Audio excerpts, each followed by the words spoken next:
राहुल गांधी का नरेंद्र मोदी के खिलाफ जो सबसे बड़ा नैरेटिव था, पीएम मोदी ने वो नैरेटिव हमेशा हमेशा के लिए बंद कर दिया। राहुल गांधी पिछले 4 साल से चीन चीन वाला टेप बजा रहे थे। मोदी के एक मास्टर स्ट्रोक से खत्म हो गया। चीन ने भी कह दिया कि हम एलएसी पर वापस लौट रहे हैं, भारत के साथ समझौता कर रहे हैं। और बात सिर्फ चीन तक नहीं रुक रही है, पुतिन ने भी कह दिया कि मैं और मोदी इतने अच्छे दोस्त हैं कि ट्रांसलेटर की भी जरूरत नहीं पड़ती। हम एक दूसरे की बात बिना ट्रांसलेटर के समझ लेते हैं। यकीन मानिए, महाराष्ट्र के चुनाव में भी वही नारा एक बार फिर से चलने वाला है, मोदी है तो मुमकिन है। यह स्लोगन एक बार फिर गूंजने वाला है। क्या राहुल ही मोदी को महाराष्ट्र में जीत दिलाएंगे? क्या राहुल की पार्टी की वजह से ही महाराष्ट्र में एक बार फिर महायुति सत्ता में आएगी? क्या जो हाल हरियाणा में कांग्रेस का हुआ, उससे भी बुरा हाल महाराष्ट्र में महाअघाड़ी का होगा? बटेंगे तो कटेंगे, एक रहेंगे तो नेक रहेंगे, सुरक्षित रहेंगे। मुंबई की सड़कों पर पोस्टर योगी वाला लगा है, लेकिन बटेंगे और कटेंगे का असली इंपैक्ट दूसरी तरफ दिखने लगा है। चुनाव से पहले ही, सीटों के ऐलान से पहले ही महाअघाड़ी खेमा बटने लगा है, एक दूसरे से कटने लगा है। ये सब कुछ ऑन कैमरा हो रहा है। सीट शेयरिंग में इस तरह का होते ही रहता है। सीट शेयरिंग में प्रॉब्लम होता ही है, कार्यकर्ताओं का प्रेशर होता है, सब चीजों का प्रेशर होता है। सीट शेयरिंग में इस तरह का होते ही रहता है। सोचिए, 288 सीटों वाले महाराष्ट्र विधानसभा चुनाव के लिए बीजेपी की पहली लिस्ट में 99 सीटों पर नाम का ऐलान हो चुका है। बीजेपी कुल 156 सीटों पर चुनाव लड़ सकती है। एकनाथ शिंदे गुट की शिवसेना 78 सीटों पर चुनाव लड़ सकती है। अजीत पवार गुट की एनसीपी 54 सीटों पर चुनाव लड़ सकती है। महायुति में सब शॉर्टेड है। महाअघाड़ी में सीटों के ऐलान के नाम पर अब तक नील बटे सन्नाटा ही है। सीटों के बंटवारे को लेकर महाअघाड़ी में अब तक 1 दर्जन से ज्यादा मीटिंग्स हो गई है, लेकिन अब तक सिर्फ हवाई बातें हो रही है। उम्मीदवारों का ऐलान आज हो जाएगा, कल हो जाएगा, परसों हो जाएगा।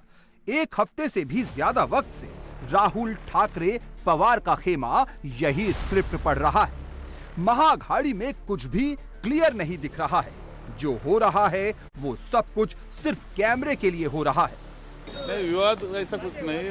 माननीय उद्धव जी के साथ मैंने बात की है। बहुत सारे जगह पर हमने बात, जो जगह है जिस पर थोड़ा सा चर्चा चल रही है, उस पर उनके साथ बात की है। नजदीक है वो सिंगल डिजिट के, वो तो कभी भी आ सकती है, जल्दी आ सकती है। आखिर हमें भी कुछ लिमिट है ना, हमें भी टाइम लिमिट है। कुछ चंद सीटों पे विवाद नहीं है, कुछ चर्चा का ये जरूर ये हो रहा है। बाकी कुछ ऐसी बड़ी संख्या नहीं है कि भाई जिसके बारे में कुछ ऐसा सोचना पड़े। महाविकास आघाड़ी में पूरा जिस तरह से कांग्रेस है, शिवसेना है, राष्ट्रवादी शरद चंद्र पवार है और बाकी घटक पक्ष, इनके साथ में पूरा बिल्कुल अच्छे रीत से जो जगह का जो बंटवारा है वो पूरा होने के पहली लिस्ट आज लिस्ट हो जाए। महाअघाड़ी में सब कुछ फंसा फंसा दिख रहा है और फंसने की सबसे बड़ी वजह राहुल गांधी है, कांग्रेस पार्टी है। 40 साल पहले 20 अक्टूबर 1984 को इंदिरा गांधी ने विपक्षी दलों के गठबंधन को आर्टिफिशियल यूनिटी बताते हुए उसे देश के लिए खतरा बताया था। और आज देश में इंडिया अलायंस और महाराष्ट्र में महाअघाड़ी को देखकर यही लग रहा है कि कांग्रेस पार्टी ने सिर्फ मोदी को हराने के लिए एक आर्टिफिशियल यूनिटी खड़ा करने की कोशिश की है, जिसमें वो बुरी तरह फेल होती दिख रही है। कांग्रेस पार्टी और तथाकथित उनके सहयोगी दल हैं, उनमें सहयोग कम और लड़ाई ज्यादा दिखती है। एक सत्ता की लड़ाई है, सीटों की लड़ाई है, एक दूसरे पे कई चीज़ें कही जाती हैं। महाराष्ट्र में लगातार दिख रहा है कई दिनों से, झारखंड में भी दिखता है, नाराज़गी होती है, हमने लोकसभा में भी देखा, उनसे पहले चुनावों में भी देखा।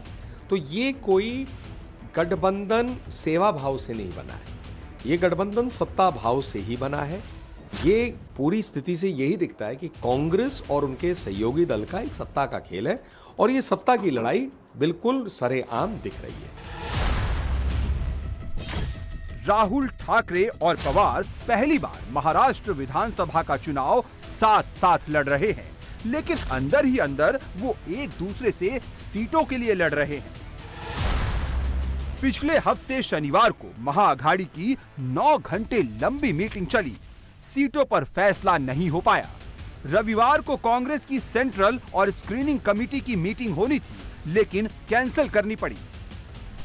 और अब मंगलवार को कांग्रेस के नेता पहले शरद पवार से मिले, फिर मातोश्री में उद्धव ठाकरे के साथ करीब 2.5 घंटे बैठे, फिर महाअघाड़ी की मीटिंग में सारे नेता एक छत के नीचे बैठे, लेकिन सीट शेयरिंग पर कोई कॉन्क्रीट डील पूरी नहीं कर सके। बस ऑल इज वेल वाली स्क्रिप्ट ही पढ़ते रहे। सीट शेयरिंग में प्रॉब्लम होता ही है, कार्यकर्ताओं का प्रेशर होता है, सब चीजों का प्रेशर होता है। नेताओं को लगता है कि नहीं भाई कार्यकर्ताओं के सम्मान के लिए वो सीट लेना चाहिए। तो ये हमारा जो इशू है वो आजकल में क्लोज होगा। हमने बाला साहब थोराट जी को कल हमने ही बताया कि आप शरद पवार जी से और उद्धव जी से मिलके क्या बात है वो करके आइए। तो अभी उनके साथ भी मेरा मीटिंग है।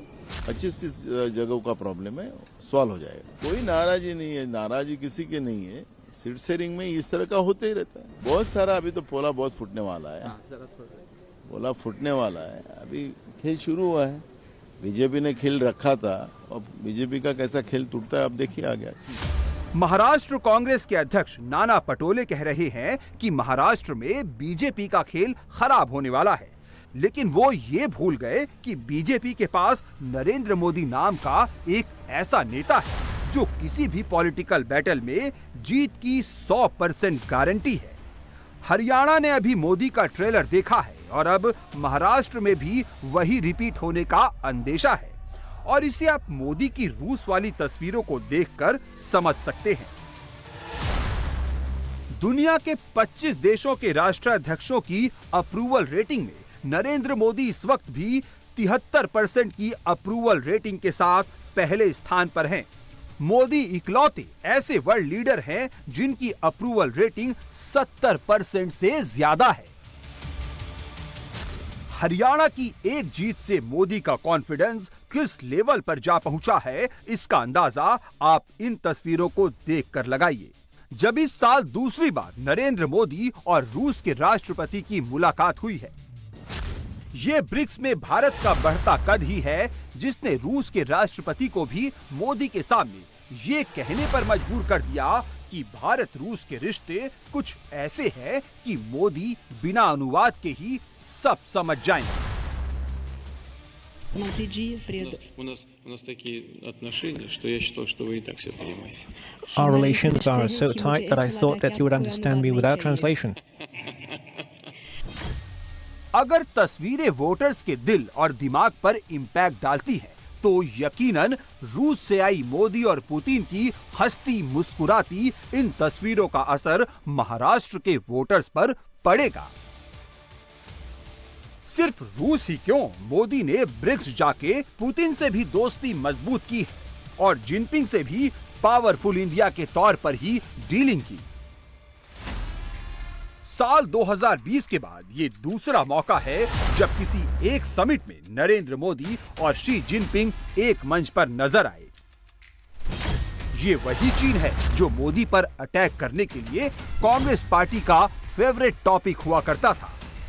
ये वही चीन है जिसका सहारा लेकर कांग्रेस पार्टी और राहुल गांधी कहते थे, मोदी के पास 56 इंच की छाती नहीं है, नरेंद्र मोदी तो चीन से डरते हैं। राहुल दिन रात सुबह शाम वही चीन चीन वाला टेप बजाकर मोदी पर निशाना साधा करते थे। कांग्रेस हर रोज एक ही एजेंडा चलाया करती थी, चीन को लाल आंख कब दिखाएंगे नरेंद्र मोदी। मोदी ने जिनपिंग को लाल आंख भी दिखाया और लाइन ऑफ एक्चुअल कंट्रोल पर चीन को पीछे भी धकेला। मगर कांग्रेस के इकोसिस्टम की हिपोक्रेसी देखी जब इंडियन आर्मी ने भारत के विदेश मंत्रालय को ऑन कैमरा बताया कि एलएसी पर भारत और चीन के बीच समझौता हो गया है, एलएसी पर दोनों देश 2020 की स्थिति बहाल करेंगे, सैनिक पीछे हटेंगे, गलवान जैसा टकराव टलेगा। तो कांग्रेस ने उसमें भी एक शक ही जताया। जयराम रमेश ने ये लिखकर झूठ फैलाया कि मोदी की वजह से चीन के खिलाफ भारत का पक्ष कमजोर हो गया। मगर चीन करने वाली कांग्रेस ये भूल गई कि ये मोदी हैं जो पीछे नहीं हटते, पीछे हटाते हैं। और अब तो खुद चीन ने भी पब्लिकली आकर मान लिया कि एलएसी पर जो गतिरोध बना हुआ था, दोनों देशों ने उस गतिरोध को खत्म कर लिया है, मामला सुलझ गया है। Over a recent period of time, China and India have been in close communication through diplomatic and military channels on issues related to China-India border. Now the two sides have reached resolutions on relevant matters, which China speaks highly of. Going forward, China will continue to work with India to implement these resolutions. On the bilateral meeting that you mentioned, I answered similar questions yesterday. We will keep you updated if anything comes up. Narendra Modi के सख्त तेवरों ने चीन को बातचीत के table पर बैठाकर मामला सुलझाने के लिए मजबूर कर दिया और ब्रिक्स समिट के लिए मोदी के रूस पहुंचने से पहले ही चीन ने समझौते वाली खबर पर मुहर भी लगा दी। अब आप सोचेंगे कि इससे महाराष्ट्र के चुनाव पर क्या असर पड़ेगा? फर्क पड़ेगा, पब्लिक के परसेप्शन पर पड़ेगा। इसलिए 23 नवंबर 2024 को महाराष्ट्र और झारखंड के चुनावी नतीजों से पहले 22 और 23 अक्टूबर की तारीख को लैंडमार्क तारीख के तौर पर देखा जा रहा है।